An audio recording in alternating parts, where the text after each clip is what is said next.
Hello students, अस्सलाम वालेकुम and welcome back to my channel. मैं हूं इंजीनियर उस्मान खान और आज का जो हमारा टॉपिक है वो है gradient of a distance time graph.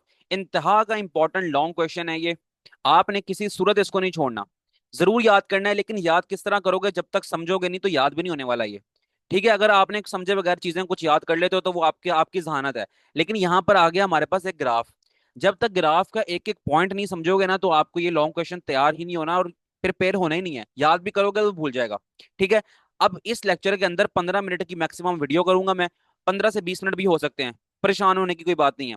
और इसके अंदर हम एक एक पॉइंट को डिस्कस करेंगे, ईच एंड एवरीथिंग। ये ग्राफ बना किस तरह, कौन सा पॉइंट कहाँ पर आया, और हमारे पास ये छोटी सी जो डेरिवेशन नीचे हुई है ये डेरिवेशन किस तरह हो गई भाई। एक एक चीज क्लियर करूंगा और आपने बस करना ही है कि ध्यान से मेरी बातों को सुनना है। ठीक है, अब हम स्टार्ट करते हैं इस टॉपिक को। पहला पॉइंट हमसे यहाँ पर हेडिंग पढ़ते हैं, लिखा हुआ gradient of a distance time graph. तो यहां पर बताता चलूं कि जो ग्रेडियंट है ना, इस बात का मतलब होता है, ग्रेडियंट हम कहते हैं स्लोप को, और स्लोप को हम उर्दू में कहते हैं ढलान। क्या? ढलान। ढलान होती है कोई कोई भी ना इस तरह की बात, अगर आप जो है ना घाटी घाटी कह लो आप, अगर आप घाटी चढ़ रहे हो या फिर घाटी उतर रहे हो इस तरह की। ठीक है। अगर आप एक बंदा यहाँ पर खड़ा हुआ है और उसने ना यहाँ पर जाना है, तो ये हो जाएगी हमारे पास बिल्कुल सीधी बात। यहाँ पर कोई स्लोप नहीं है, कोई ढलान नहीं है। लेकिन एक बंदा यहाँ खड़ा है और उसने यहाँ पर जाना है, तो फिर वो चढ़ाई चढ़ता हुआ जाएगा। अगर आप में से कोई मरी वगैरह गया नॉर्दर्न एरियाज में, तो आपको आइडिया होगा कि पहाड़ों पर किस तरह ढलान में चढ़ते हैं हम। तो ये होती है हमारे पास स्लोप, ढलान, जिसको हम ग्रेडियंट कहते हैं। अब हमने ढलान फाइंड करनी है, और किसकी? डिस्टेंस टाइम ग्राफ की। ठीक है, ढलान हमारे पास है। अब हमने वो ढलान को फाइंड करना है डिस्टेंस टाइम ग्राफ के अकॉर्डिंगली। अब डिस्टेंस टाइम ग्राफ आप कहां पर देख के आए हो? आप कहेंगे सर मैंने पिछला लेक्चर लिया हुआ तो मैं वहां पर देख के आ चुका हूं। ये डिस्टेंस टाइम ग्राफ क्या होता है? मैंने बताया था हमारे पास दो तरह की क्वांटिटीज होती हैं, एक डिपेंडेंट क्वांटिटी होती है और एक इंडिपेंडेंट क्वांटिटी होती है। ठीक है। तो इंडिपेंडेंट क्वांटिटी जो कि टाइम होती है उसको हम लेते हैं एक्स एक्सिस पर, और जो डिपेंडेंट क्वांटिटी डिस्टेंस होगी वो उसको हम ले लेंगे वाई एक्सिस पर। तो हमारे पास दो तरह के एक्सिस होते हैं, एक्स एक्सिस और वाई एक्सिस। इससे पिछला लेक्चर लेके आओ, वहां पर मैंने डिस्टेंस टाइम ग्राफ डिटेल से समझाया हुआ है किस तरह बनता है और क्या कुछ है। उसी को हम आगे लेके चल रहे हैं। जब तक वो बातें समझ नहीं आएंगी तो ये बातें आपको समझना बहुत मुश्किल हो जाएगा। अभी हमने कर लिया इसका इंट्रोडक्शन। अब यहाँ पर स्टार्ट करता है, the gradient is the measure of slope of a line. Gradient होती है, हमने किसी भी ढलान, जो हमारे पास ढलान है उसको मैयर करने करने को हम ग्रेडियंट कहते हैं। अब इसने सिखाया हुआ स्टेप 2 में, यहां पर हमारी कहानी शुरू होती है और हम ये पूरी जो डायग्राम है ना सीखेंगे, और यहां से लेकर यहां तक उसने सारी बातें समझाई हैं। मैं लाइन बाय लाइन चीजों को पढ़ता रहूंगा, और पढ़ने के साथ साथ ना मैं आपको डायग्राम में बता दूंगा कि डायग्राम इसने बनाई किस तरह है। ठीक है। ध्यान से सुनना है, एक एक बात को समझना है। पहली बात सुन लो, consider the distance time graph of a uniform speed. Again again क्यों कह रहा है भाई? क्योंकि वो पहले ये डिस्टेंस टाइम ग्राफ बनाना सिखा के आ चुका है हमें। ठीक है, इससे पिछले लेक्चर के अंदर। इसलिए कह रहा है कि आपने दोबारा डिस्टेंस टाइम ग्राफ बनाना है। अब जिसको पता होगा ना डिस्टेंस टाइम ग्राफ क्या बनाना है, तो वो फौरन क्या करेगा, एक लाइन लगाएगा एक्स एक्सिस पे, एक लाइन लगाएगा वो वाई एक्सिस पे। ठीक है। और एक्स एक्सिस पे वो ले लेगा टाइम को, और वाई पे ले लेगा वो किसको? डिस्टेंस को।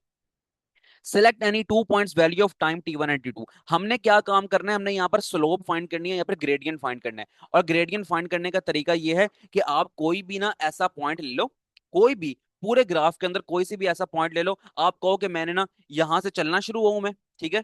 यानी कि आप डिस्टेंस करेंगे तो आप अभी ठहर जाओ, आपका टाइम यहां से शुरू हुआ है, आपने एक ट्रेवल किया, आपने ना इस पॉइंट से इस पॉइंट तक आपने टाइम गुजरा आपका, और आपने ट्रेवल किया, और ना डिस्टेंस आपने यहां से लेकर यहां तक ना कर लिया ट्रेवल पूरा, और आपने यूनिफॉर्म स्पीड से ट्रेवल किया, तो आपका जो ग्राफ है ना वो स्ट्रेट लाइन आएगा। अब यूनिफॉर्म स्पीड की बात हो रही है यहाँ पर, तो यूनिफॉर्म स्पीड बताता चलूं। यूनिफॉर्म स्पीड वो स्पीड होती है कि आपने हर इंटरवल के अंदर उतना ही टाइम, उतना ही फासला कवर किया है जितना आप फासला पिछले टाइम के अंदर करके आ चुके हो। यानी कि मैं कहूं कि अगर आप 0 से लेकर 1 सेकंड तक आपने 1 किलोमीटर का फासला ट्रेवल किया है, तो फिर अगले सेकंड के अंदर ही ना आप 1 किलोमीटर का फासला और तय तय कर लोगे, ट्रैवल कर लोगे, और फिर उससे अगले सेकंड के अंदर आप ना 1 किलोमीटर का फासला और ट्रैवल कर लोगे। जैसे ही आपका एक एक सेकंड गुजरता जा रहा है और अब 1 1 किलोमीटर का फासला ट्रैवल करते जा रहे हो, तो ये होगा हमारे पास यूनिफॉर्म केस। जितना टाइम गुजरने के साथ साथ हम जितना फासला तय कर रहे हैं पिछले इंटरवल के मुताबिक, जितना हमने पिछले मिनट के अंदर किया था, या फिर जितने पिछला हमने यानी कि आपने पिछले सेकंड के अंदर जितना किया था, जो भी आप ले लो, मिनट ले लो, सेकंड ले लो और ले लो, तो जिस इंटरवल में आप ट्रेवल कर रहे हो उससे पिछले इंटरवल के अंदर आपने सेम वो वैल्यूज आ रही हैं, तो हम कहेंगे हमारे पास जो स्पीड है ना वो यूनिफॉर्म स्पीड है। होगी ये बात क्लियर है? मैं पहले भी डिस्कस करके आ चुका हूँ बहुत बार, सिर्फ रिवाइज करवाया है यहाँ पर। अगर नहीं समझ आ रहा तो पिछला लेक्चर देख के आ जाओ। तो हमारे पास ग्राफ जो है ना वो यूनिफॉर्म स्पीड का ग्राफ है। तो हमने यूनिफॉर्म स्पीड का ग्राफ हमेशा होता है स्ट्रेट लाइन। स्ट्रेट लाइन हमें ये बता रही होती है कि आपने जितना टाइम लिया है, जितने टाइम में जितना फासला कवर किया है, अगले इंटरवल में भी आपने उतने ही टाइम में उतना ही फासला तय किया है। ठीक है, ये बस अब क्लियर कर लो बात को। आगे चलते हैं। अब कहता है कि आप ना कोई पॉइंट लो बीच में से। एक पॉइंट आप ऐसा लो कि आपने ना एक सर्टेन टाइम से ना सर्टेन टाइम तक आपने ना अपनी स्लोप मालूम करनी है, अपना ना फासला मालूम करना है। ठीक है, अपनी ढलान मालूम करनी है, ये कह लो आप। तो आपने क्या करना है, आपने एक पॉइंट लेना है T1 और एक पॉइंट लेना है आपने T2। ठीक है, अपनी मर्जी से ले लो, ठीक है, कोई भी ले लो, लेकिन हमने यहाँ बुक को फॉलो करना है, तो बुक ने स्पेसिफिक ये तो हमें स्पेसिफाई कर दिया कि आपने T1 कौन सा लेना है, T2 कौन सा लेना है। आगे अगली बात क्या करता है वो, देखो समझ लो बात को, ये आप ये ना समझना हरगिज के जो है ना, आपने ना जब भी यूनिफॉर्म स्पीड होगी, यानी कि आप एक ही रफ्तार से ट्रेवल करते जा रहे हो, हर मिनट पे आप उतना ही फासला तय करो जितना आप पिछले मिनट में फासला तय कर रहे थे, तो आपने ये बिल्कुल नहीं समझना कि आप हमेशा घाटी चढ़ रहे हो। ऐसा नहीं है। ये सिर्फ हमें ये स्लोप डिनोट कर रहा है, ये हमें घाटी से यहाँ पर क्यों फील करवा रहा है, वो इसलिए करवा रहा है क्योंकि अगर हम कहें कि हमने यहाँ पर हमारे पास 0 पॉइंट था, और यहाँ पर इस पॉइंट पे हमने हमारा टाइम जो है ना वो 1 मिनट गुजर गया, या 1 सेकंड, या एक और कुछ भी गुजर गया, और यहाँ पर जब आपका डिस्टेंस जो है ना 1 मिनट में, जीरो से लेकर अगर आप यहाँ तक आओगे, तो आपका डिस्टेंस जो है ना वो अगर फर्ज करो गुजर जाता है 1 किलोमीटर का, तो फिर आपका पॉइंट यहाँ बनेगा। सिमिलरली अगर आप अगले मिनट की बात करो, 2 मिनट की, और आपका फासला कवर होता है कितना, एक और किलोमीटर का, तो यहाँ पर हमारे पास 2 किलोमीटर की वैल्यू होगी, तो अगला पॉइंट यहाँ पर आएगा, सेम अगला पॉइंट यहाँ आएगा, सेम अगला पॉइंट यहाँ पर आएगा। इस तरह ना एक रेगुलर इंटरवल के साथ आप मूव कर रहे हो, तो आपकी जो आप कह लो कि स्लोप आएगी ना, एक ग्रेडियंट जो आएगा, तो वो आपको घाटी नुमाई फील होगा। ठीक है, तो इसलिए ये बातें भी क्लियर कर लो अपनी। आगे चलते हैं, हम अब दोबारा अपनी टॉपिक की तरफ आते हैं। ये साइड साइड पे जो छोटे मोटे कॉन्सेप्ट बताता जा रहा हूँ ना, मैं समझाने के लिए बता रहा हूँ सिर्फ आपको, आगे आपकी कॉन्सेप्ट बिल्डिंग हो जाए। ये चीजें समझते जाओगे तो आपको ओवरऑल जो है ना समझना मुश्किल नहीं रहेगा।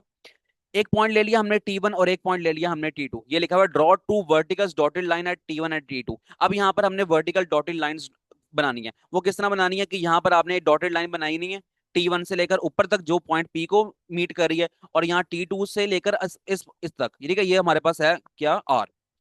और अगली लाइन जो हमारे पास बनाएगी बनेगी, वो R नहीं बल्कि R से ऊपर तक जाना है आपने, ठीक है, यहाँ Q तक जाना है, बल्कि यहाँ तक बनेगी, ठीक है, यहाँ तक बनेगी। एक T2 की यहाँ तक बनेगी, और T1 की लाइन हमारे तक यहाँ तक बन रही है हमारे पास। हमने एक्चुअली यहाँ तक, यहाँ से लेकर ना यहाँ तक चीजें क्लियर कर ली हैं। ठीक है, हमने बताया कि हमारे पास एक्स एक्सिस है और वाई एक्सिस है। एक्स एक्सिस हमारे पास टाइम, और वाई एक्सिस पे हमारे पास क्या है, वो हमारे पास है डिस्टेंस। ठीक है, डिस्टेंस। और हमने बताया कि हमारे पास यूनिफॉर्म स्पीड शो कर रहा है, तो यूनिफॉर्म स्पीड के लिए हमने एक सीधी लाइन ड्रॉ कर लिया। अब उसने कहा है कि आपने क्या करना है, एक एक टाइम T1 लेना है, और एक टाइम आपने लेना है क्या, T2। ठीक है, यहाँ देखो मैं बना दिया यहाँ पर T1 और T2 टाइम लेना है, और उसको आपने जो स्लोप बनाई है ना, स्लोप का एक पॉइंट देना है आपने P, और एक पॉइंट आपने देना है Q। ठीक है, यहां तक अभी तक हमने डिस्कस कर लिया। From this point draw horizontal lines. Horizontal line इस तरह की लाइनों को कहते हैं, ये वर्टिकल होती है, ये नीचे हॉरिजॉन्टल होती है। हॉरिजॉन्टल लाइन बनाओ to meet Y axis at S1 and S2। अब हमने हॉरिजॉन्टल लाइंस बनानी है जो कि S1 और S2 को रिप्रेजेंट आपस में जोड़ो। ठीक है, डिस्टेंस यानी कि बता रहा हूं मैं। तो अब हम हॉरिजॉन्टल लाइन किस तरह बनाएंगे, अब आप यहां पर देखो, ये हमारे पास एक पॉइंट है ये वाला, ठीक है। बाकी अगर मैं रेस करूं, उसको थोड़ा डार्क कर दूं, यहां से लेकर आप देख सकते हो इस तरह, ये हमारे पास होगी एक हॉरिजॉन्टल लाइन, ये हमारे पास होगी एक हॉरिजॉन्टल लाइन। नीचे वाली हॉरिजॉन्टल लाइन रिप्रेजेंट कर रही है S1 को, ऊपर वाली हॉरिजॉन्टल लाइन रिप्रेजेंट कर रही है S2 को। यहां तक होगी हैं बातें क्लियर। हमने इस जो क्यूरी लिखी है ना, इसके अकॉर्डिंग अपना ग्राफ अरेंज कर लिया। अगर मैंने जो फिगर बनाई है साइड पर मैं उसको बताऊं, तो ये हमारे पास हो गया S2, और नीचे हमारे पास ये हमारे पास हो गया S1। ठीक है, S1, और ये हमारे पास हो गया S2।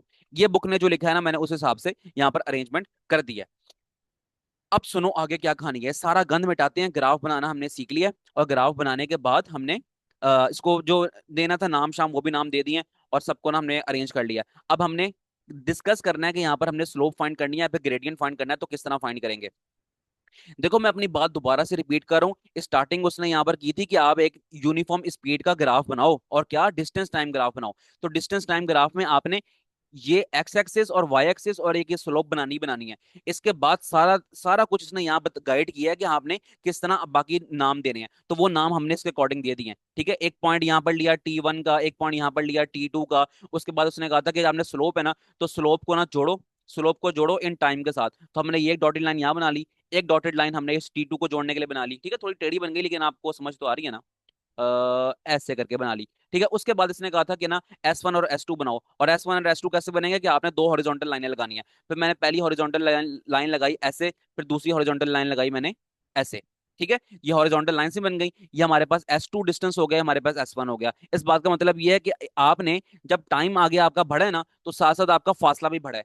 तो यूनिफॉर्म स्पीड यही तो होती है, जितना टाइम गुजर रहा है उतना ही फासला बढ़ता जाए हमारा। तो हमने उसी तरह अरेंज कर लिया, यहाँ पर हमने T1 और T2 ले लिया, इसी तरह हमने डिस्टेंस वाली साइड पर S1 और S2 ले लिया। यानी कि आपने इस टाइम से मेजर करना शुरू किया और ये टाइम और ये डिस्टेंस बिल्कुल इस पॉइंट पे जाके मीट कर रहा है। ठीक है, और ये यहाँ पर मीट कर रहा है। अगर इन दोनों लाइनों को जोड़ेंगे तो क्या करेंगे, आप कहेंगे इनको जोड़ेंगे तो हम कहेंगे कि हमारे पास स्ट्रेट लाइन बन गई। ठीक है, तो स्ट्रेट लाइन बन गई ना, तो वही स्ट्रेट लाइन बुक वालों ने बनाई है, और कोई परेशानी की यहाँ पर बात नहीं है। आपने पहले ही बना ली थी, लेकिन आप फिर कॉन्सेप्चुअली इसको जोड़ना चाह रहे हैं, तो आपकी फिर जुड़ गई लाइन। ये हो रही है ना बातें क्लियर? शाबाश। आगे चलो, आगे लिखा हुआ है कि हमने क्या करना है।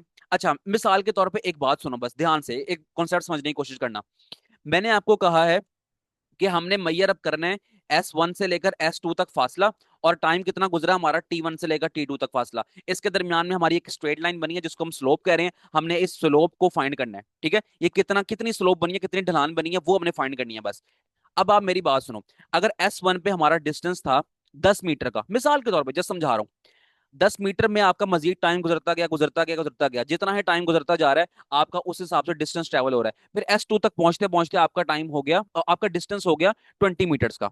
ठीक है, और टाइम आपके पास अगर यहाँ पर था ना 1 और, या फिर मैं कह रहा हूँ 1 सेकंड, कुछ भी कह लो, 1 और कह लो, मिनट कह लो, सेकंड कह लो, 1 सेकंड कह रहा हूँ, तो T2 तक हमारे पास आ गया 2 सेकंड। ठीक है, 2 सेकंड्स।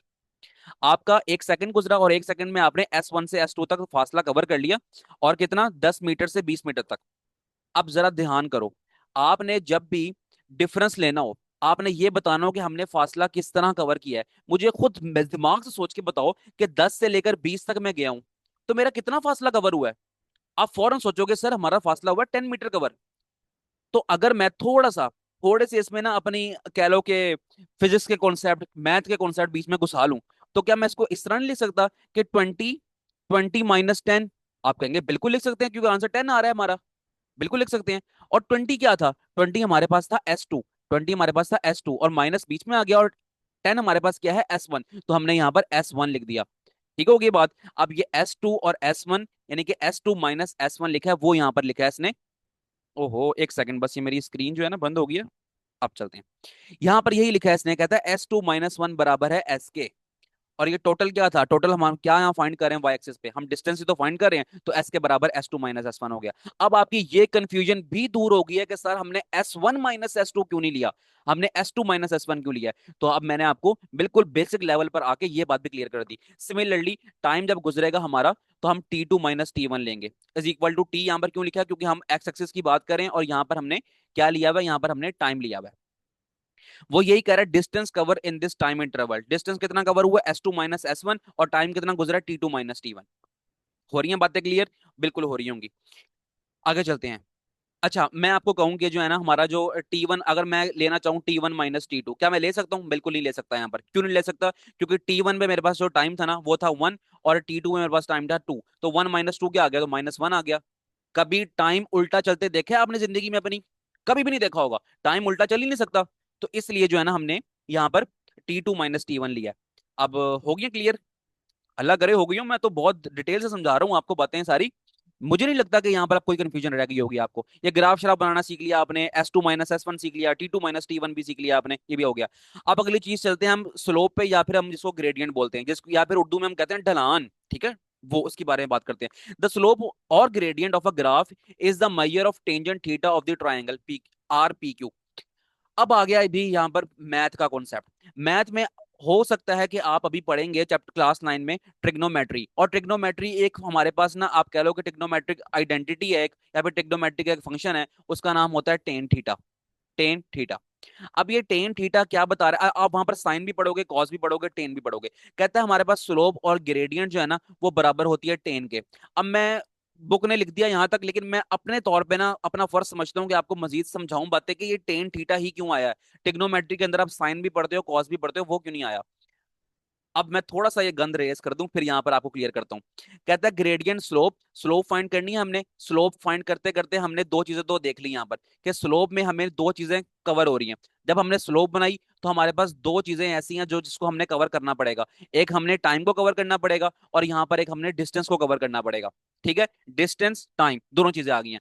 अब हमने नेक्स्ट क्या करना है, नेक्स्ट हमने ये करना है कि हमने यहाँ पर जो हमारा एंगल बन रहा है, ठीक है, यहाँ पर जो हमारा एंगल बन रहा है, ये एंगल जो बन रहा है ना, हमने इसको हमने किसी ना किसी फंक्शन के अंदर लेके आना है।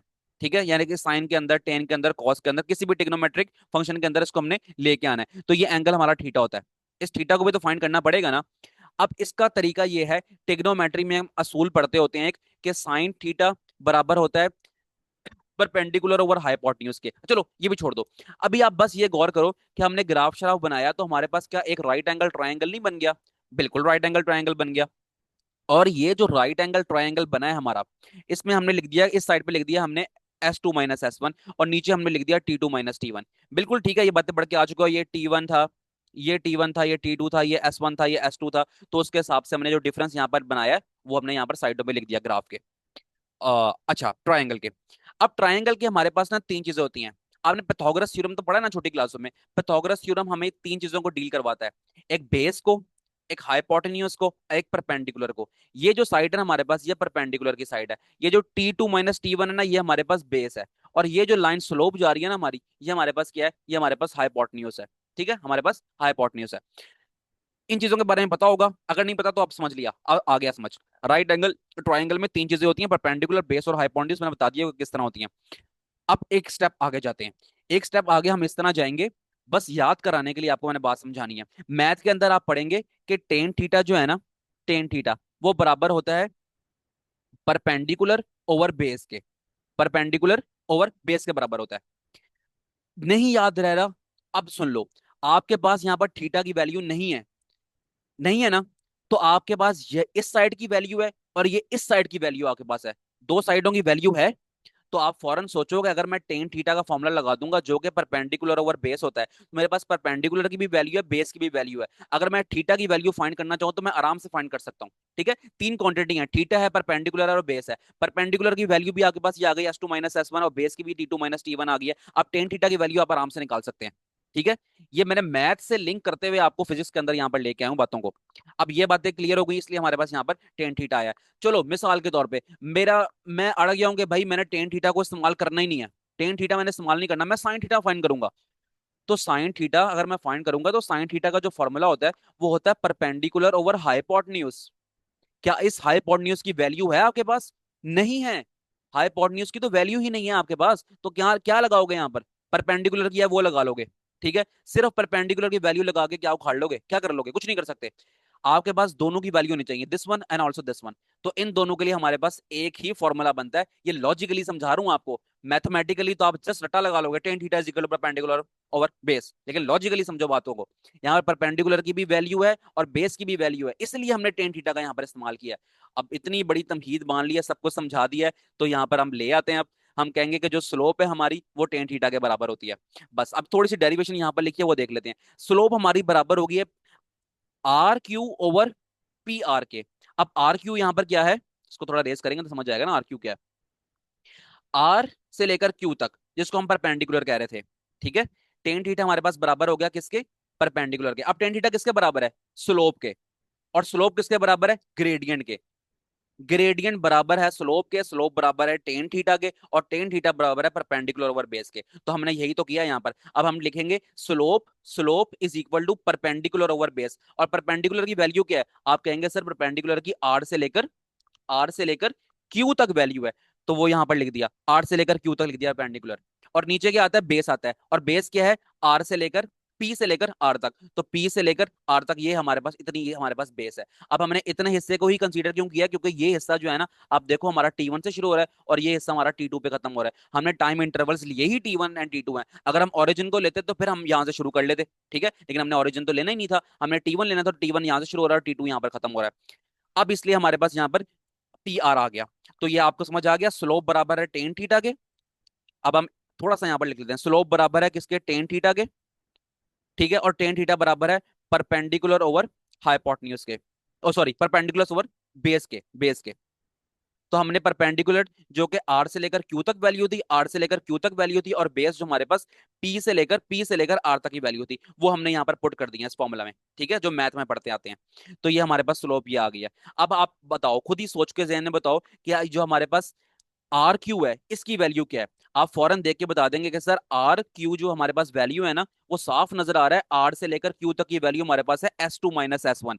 तो क्या वो लगाना दें? तो लगा दी हमने S2 - S1। और इसी तरह हमें यहां से ये भी नजर आ रहा है कि हमारे पास ये जो पी आर है, पी से लेकर आर तक है, इसकी वैल्यू क्या है? आप कहेंगे सर ये लगाई तो है हमने, T2 - T1, तो यही तो है हमारे पास की वैल्यू, तो हम यहाँ पर ये लगा देंगे T2 - T1। अब ये किसके, S2 - S1 किसके बराबर था? यहाँ देखो S के बराबर है, वो S लगा दिया। और T2 - T1 किसके बराबर है? T के, तो हमने यहाँ पर T लगा दिया। तो क्या नई चीज पता नहीं लग गई आपको? आप कहेंगे कि सर हम पिछले लेक्चर्स के अंदर ये बात समझ के आ चुके थे कि हमारे पास जो स्पीड होती है, हमारे पास जो स्पीड होती है वो किसके बराबर होती है? वो होती है distance over time. Distance over time. तो आपको डिस्टेंस टाइम ग्राफ ने क्या समझाया? आपको डिस्टेंस टाइम ग्राफ ने स्पीड निकाल के दिखाई है, और यही स्पीड हमारे पास क्या है? स्लोप। ठीक है, ग्राफ में स्पीड हमें स्लोप यानी कि ढलान की फॉर्म में शो कराती है। कितनी मजे की बातें क्लियर हो गई है ना यहाँ पर। तो हम कहेंगे कि स्लोप बराबर है, एक मिनट, स्लोप बराबर है स्पीड के, और स्पीड बराबर है डिस्टेंस ओवर टाइम के। लो जी, हो गया। तो हमने यही तो किया, स्लोप बराबर है डिस्टेंस, कितना डिस्टेंस कवर किया, S2 - S1, और कितना टाइम हमें लिया है, T2 - T1। ठीक है, और S/T ये हमारे पास निकाल दिया इसने एवरेज स्पीड स्पीड के बारे में। तो हमने स्लोप को किसके इक्वल रखा था? आप कहेंगे स्लोप का मैंने रखा था टेन थीटा के इक्वल, तो हम कह सकते हैं कि टेन थीटा हमारा बराबर है S/T के। आप कह सकते हैं बिल्कुल, तो S/T is equal to tan theta, जो के बराबर है slope of the graph line, जो कि इस स्लोप के बराबर है टेन थीटा। ठीक है, एक एक करके बच्चों की तरह हर पॉइंट क्लियर करा दिया। अब भी मुझसे कोई कसर रह गई है ना, तो मेरा ख्याल है कि मेरा ख्याल है कि मेरे से कोई कसर नहीं रह गई है। मैंने जितना अच्छा समझा सकता था ना, मैंने समझा दिया। अब ये आपने ध्यान से सुनना है, ये आप पे समझदारी है, आप कितना ध्यान से सुनते हो और कितना अच्छा समझते हो इसको। आखिरी बात मैं करूंगा, मैंने अभी अभी यहाँ पर बात किया कि हमें इस डिस्टेंस टाइम ग्राफ ने हमें क्या निकाल के दिखाया? हमें निकाल के दिखाई है स्पीड। तो वही यहाँ पर लिखा हुआ इंपॉर्टेंट तरीन एमसीक्यू, और ये मैंने देखा था एक्सरसाइज के अंदर भी है। ग्रेडियंट या फिर slope, slope of the distance time graph is equal to the average speed of the body. Distance time graph की जो ढलान है, जो स्लोप है, वो हमें एवरेज स्पीड दिखाती है किसी भी बॉडी की।